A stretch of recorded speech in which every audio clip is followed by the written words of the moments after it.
Hi, how are you? And you're very welcome to the fourth and final video of the Sofa Symphony listening party. I hope you've enjoyed the music that you've listened to over the last few weeks, and I hope these videos have helped to give you an introduction to the music and an insight to the composers who created these works.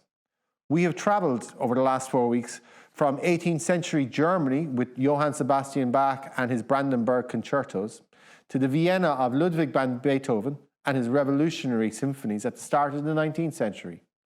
And then last week we were treated to the exotic and colourful sounds of Claude Debussy and his symphonic portrait of the sea, La Mer. This week we are finally going to make it off the continent of Europe and head across the Atlantic to the United States, where we are going to encounter a piece that for many listeners epitomises America, and it's Aaron Copland's Appalachian Spring. We are delivering this programme in association with the Healthy Ireland initiative to keep well this spring, and with support from the Tipperary County Council and Tipperary Arts Office.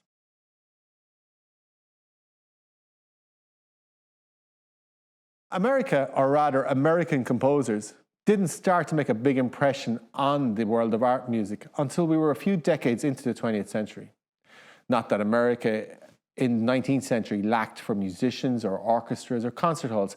However, many of these orchestras and their conductors were comprised of European and more specifically German emigres who tended to favour the established symphonic composers over any homegrown talent. Not that America itself lacked any musical creativity or inventiveness. Jazz and ragtime, country, bluegrass and Hispanic folk music were just some of the new styles of music that had grown out of the American melting pot. But it wasn't really until after the First World War that a distinctly American type of concert music performed and created by American-born composers began to break through. In 1924, George Gershwin premiered his concerto for piano and jazz band, Rhapsody in Blue, one of the first concert pieces that shows the influence of jazz and one of the most famous pieces of American concert music ever.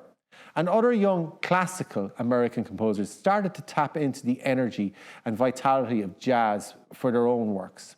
Among this generation of composers was Aaron Copland.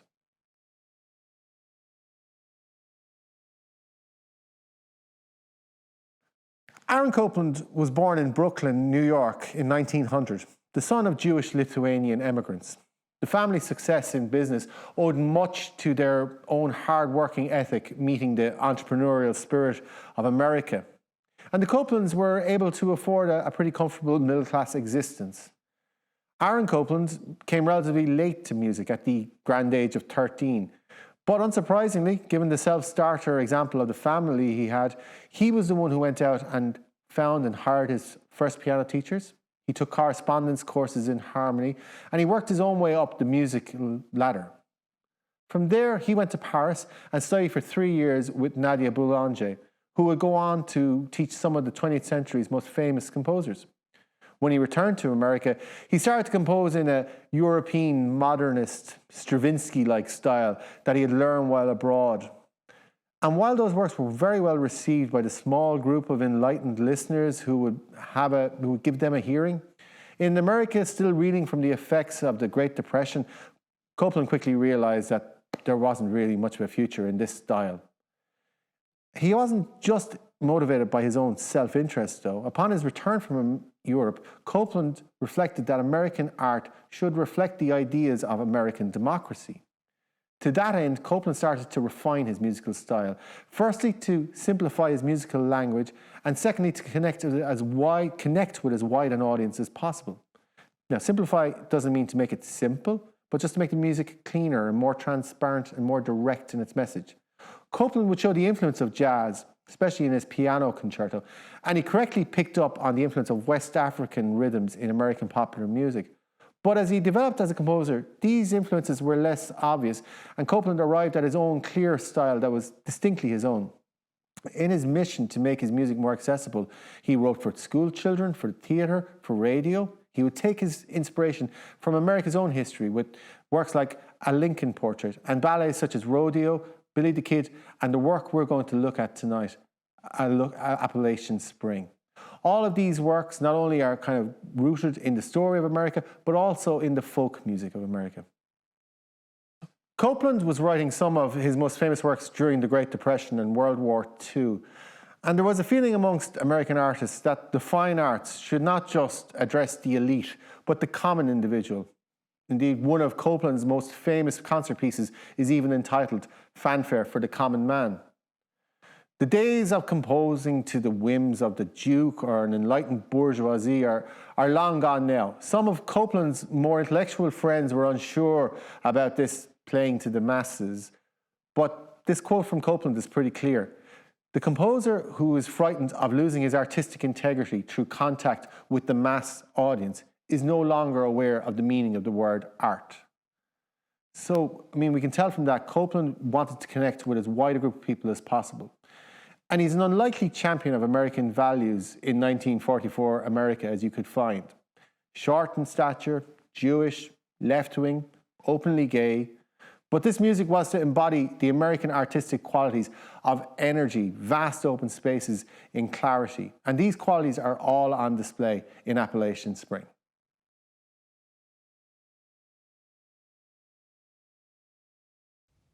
Appalachian Spring, like last week's music, La Mer, is a work of program music, meaning it's telling a story through music. It was composed as a ballet for Martha Graham, herself one of the most influential choreographers of the 20th century. And while he was composing it, Copland would simply refer to this piece as Ballet for Martha. But she had conceived a scenario for this ballet as a springtime celebration around a newly built farmhouse in Pennsylvania in the 1800s. The ballet has 8 sections that segue from one to the other. The first section, in Copland's own words, introduces the characters one by one in diffused light. These characters are stand-ins for basically American archetypes, the most important being the daughter, who stands in for the plucky pioneer type, and the citizen, who marries the daughter, and they build their farmhouse together. Later, though, we're going to meet a fire and brimstone revivalist preacher and his flock. It might be a little bit obvious to point out, but the spring in this title, it's not just meant to represent the spring in a farmhouse in Pennsylvania in the 1800s, but America's spring. The original American frontier stopped at the Appalachian Mountains, and that spirit of aspiring to life beyond the frontier was just as much a part of American mentality in 1944 and when the ballet was premiered. The opening movement is one of the most beautiful openings in music and immediately conjures for us a feeling of wide open spaces and peaceful, harmonious landscape. Perhaps we can hear the influence of Debussy and the Impressionists in this. The musical threads overlap and knit together to form a picture of early morning calm.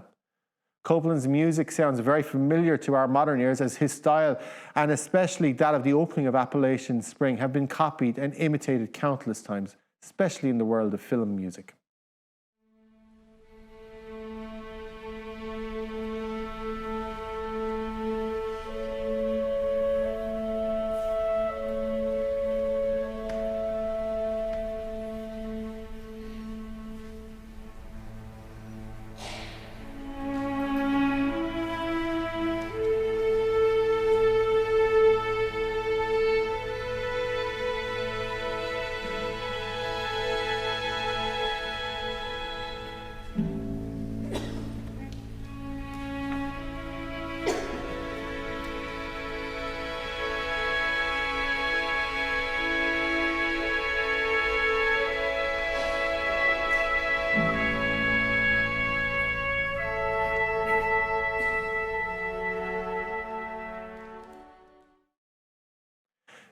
This initial calm then gives way in the second section to a leaping and athletic melody that jumps off the page and must have been a gift to any choreographer. The rhythmic excitement and the sweeping melodic ideas give this section a really restless and relentless energy that sounds quintessentially American.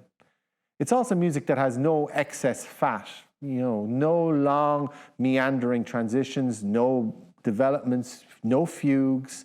And this is what Copland called his thrifty composing style.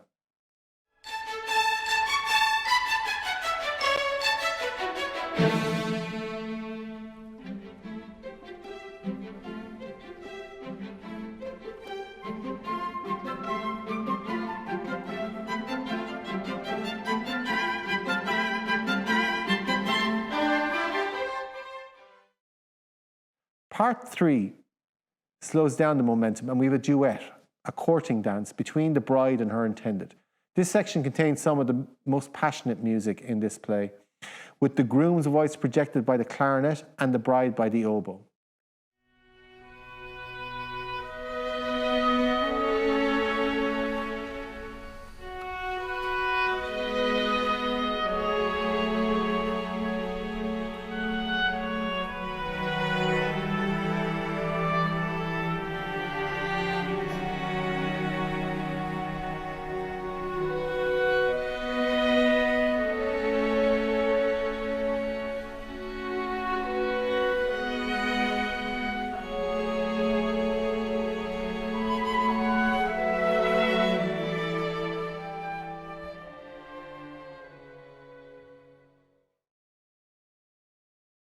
Part 4, and the couple's little homestead is gatecrashed by a revivalist Shaker preacher and his flock. The Shakers were a rather dour, strict religious movement that died out in America at the start of the 20th century, probably as a result of their practice of celibacy. But the music here is great fun. It's full of suggestions of square dances, hoedowns, country fiddlers.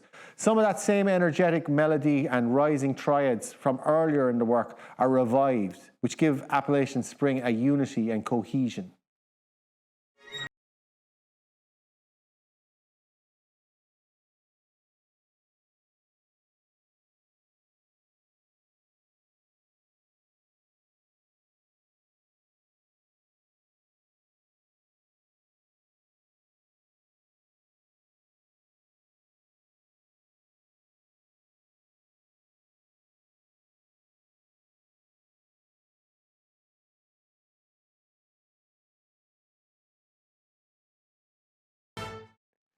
The rhythmic excitement of Part 4 goes directly into Part 5, the solo dance for the bride.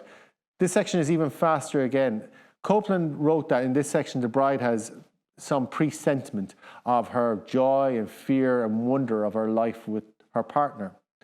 This section's main theme reminds us of earlier themes, but has a restless, manic energy.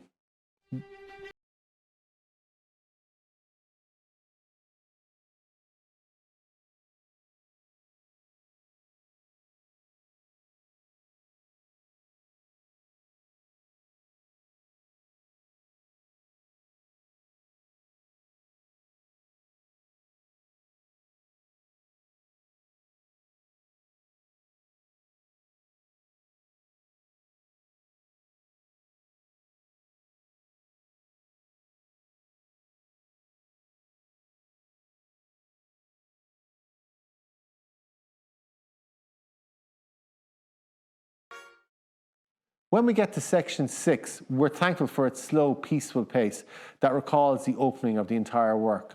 This section serves two purposes. It slows the pace down and allows us and the dancers to catch our breath after all the vigor of the previous two movements.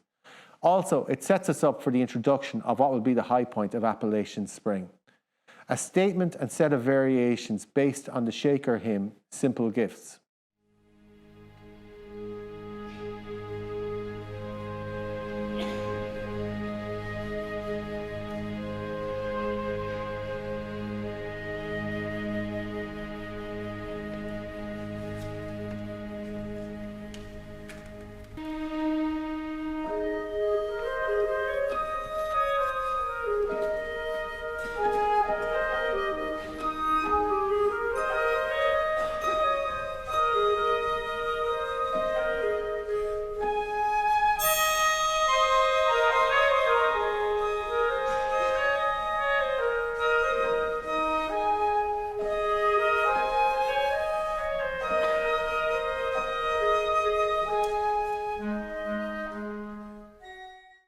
Today, this melody actually might be more familiar to people as the Lord of the Dance. But it was in fact written in 1848 by American Joseph Brackett. And not only is it musically the centerpiece of Appalachian Spring, its original lyrics, quote, "When true simplicity is gained, to bow and bend we shan't be ashamed," end quote, could easily speak to Copland's intentions with the music. The ballet section's actions at this point is to show the scenes of daily life against the backdrop of these variations on the simple gifts melody. Copland introduces the melody simply enough on the solo clarinet with little accompaniment. The variations then pass this tune throughout the orchestra sections until on the final variation, the tune is played by all instruments with the dynamic marking of F, F, F, which is fortissimo, very, very loud.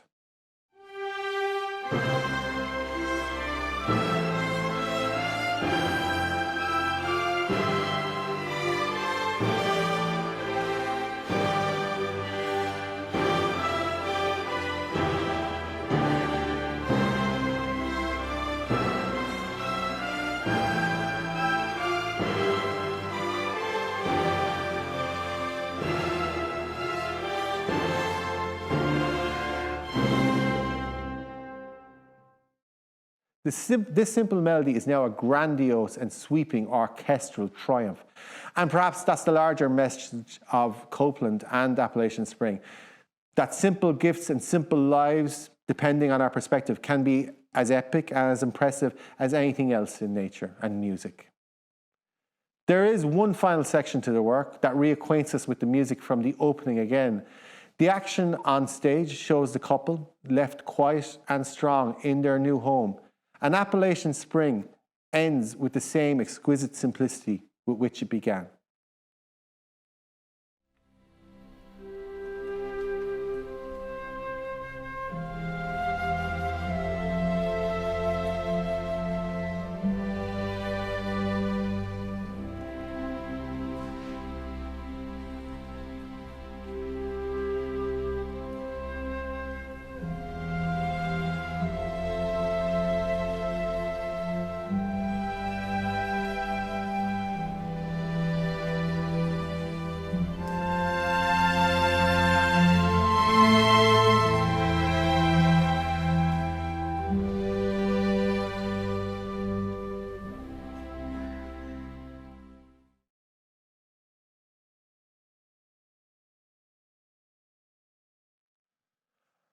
Appalachian Spring was premiered in October 1944 when the world was still at war, and its message and the mixture of nostalgia and hope for the future found an immediate response in American audiences.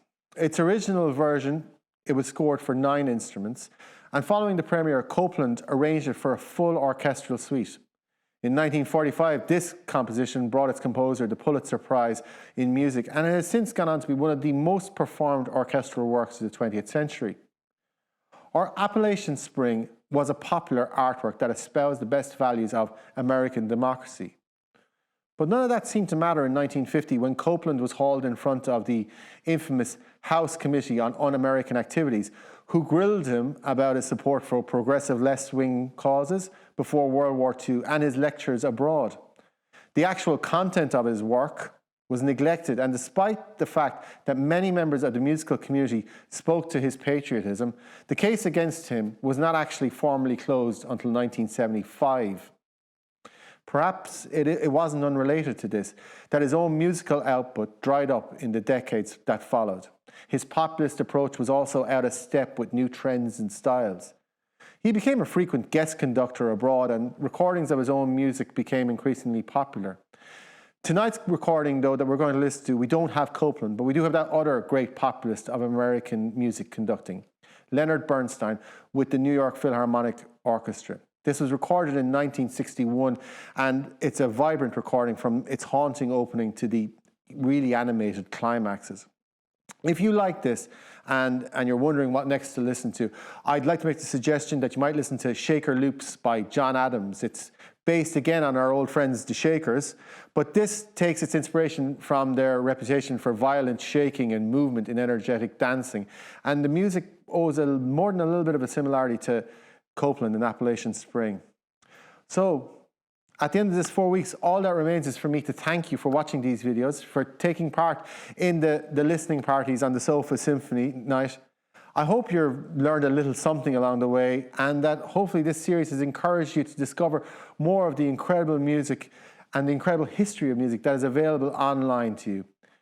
Again, thanks very much to the Healthy Ireland Initiative, and to Tipperary County Council and its Art Office for all their support. And thanks to you for watching. Goodbye. Okay, well, the next thing we need to do is click on the link below this video to access the Spotify playlist for this evening. There you're going to find the recording of Appalachian Spring that was recorded by the New York Philharmonic Orchestra under the baton of Leonard Bernstein. It's a great recording, but if you'd like, we've also provided a link to a televised performance of the ballet from 1958. This includes Martha Graham and her troupe of dancers, and it's great to be able to watch the original ballet with the original choreography. The music or the audio isn't really as powerful or as up to the high standard of the Spotify recording, so I think I would prefer to listen to the Spotify recording just to get the full dimensions of the music, but it's nice to be able to look at the ballet performance too. Also, don't forget to click on the link below the screen for your free PDF listening guide on Appalachian Spring. And also, keep this Facebook event page open so you can follow the comments, the questions and interactions and keep in touch with the other listeners while you're listening to the music. We do recommend that you use a separate screen or a device to listen on and to watch the performances on. You can do it on one device, but it's just easier if you have one screen for the comments and another for listening. With that, we also just want to announce that while the Sofa Symphony is taking a break for the next couple of weeks, we will be returning in April in association with the Source Arts Centre in Thurles. We're going to be back on April 16th. Where we're going to go for another 4 sessions where we'll be looking at music of the 20th and 21st century, and we hope you'll join us then.